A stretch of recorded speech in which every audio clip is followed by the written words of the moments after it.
শরীরে Islamic tattoo একটি শয়তানি ফাঁদ।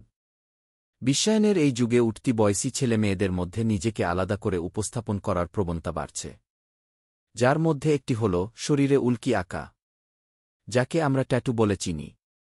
মানুষের শরীরের চামড়ায় মোট 7টি স্তর থাকে। এর মধ্যে দ্বিতীয় স্তরের চামড়ায় সুই বা এজাতীয় কোনো কিছু দিয়ে ক্ষত করে তাতে বাহারি রং দিয়ে নকশা করাকে উল্কি বা ট্যাটু বলে।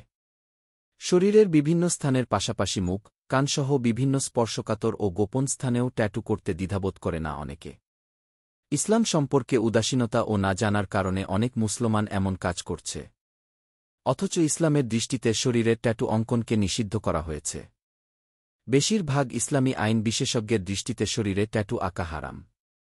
তারা বলেছেন, যেসব উপায়ের মাধ্যমে আল্লাহর সৃষ্ট অঙ্গে পরিবর্তন আনা হয় তার সবই নিষিদ্ধ।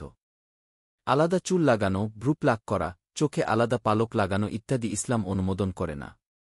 ইসলামের দৃষ্টিতে এই কাজকে এতটাই জঘন্য হিসেবে বিবেচনা করা হয়, নবীজি সাল্লাল্লাহু আলাইহি ওয়াসাল্লাম এ ধরনের কাজে লিপ্তদের অভিশাপ করতে বাধ্য হয়েছেন।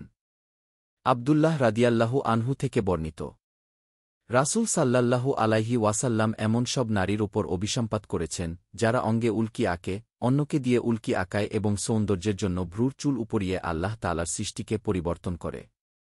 তিরমিজি হাদিস 2782।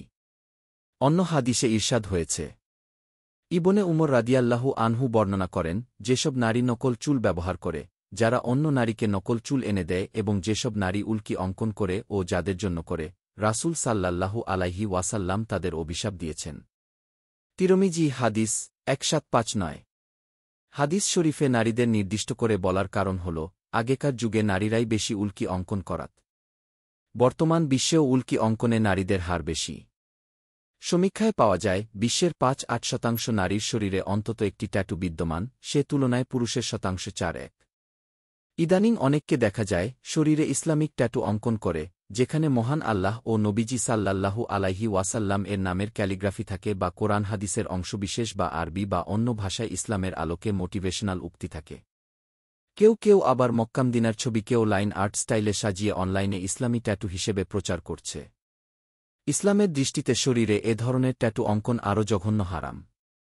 কেননা মানুষকে সারা দিন অনেক অবস্থায় থাকতে হয়, শৌচাগার সহ এমন আরও বহু জায়গায় যেতে হয় যেখানে এসব পবিত্র জিনিস নিয়ে যাওয়া নিষেধ। অথচ শরীরে ট্যাটু আকারে তা অঙ্কন করে ফেললে তা রেখে যাওয়ার সুযোগ নেই। আবার কেউ যদি ইসলামী রূপ দেওয়ার কারণে এগুলোকে হালাল মনে করে, তবে সে কোনো দিন তাওবাও করার সুযোগ পাবে না। নাউজুবিল্লাহ। মহান আল্লাহ এ ধরনের কাজ করা থেকে সবাইকে বিরত রাখুন এবং কেউ না বুঝে এসব কাজে লিপ্ত হয়ে গেলে তাওবা করার তৌফিক দান করুন। আমিন। নাউজুবিল্লাহ। মহান আল্লাহ সবাইকে এ ধরনের কাজ থেকে বিরত থাকার তৌফিক দান করুন। দিন প্রচারের উদ্দেশ্যে ভিডিওটি শেয়ার করুন। লাইক, কমেন্ট, ফলো এবং চ্যানেলটি সাবস্ক্রাইব করে পাশে থাকবেন। জাযাকাল্লাহ খৈরান।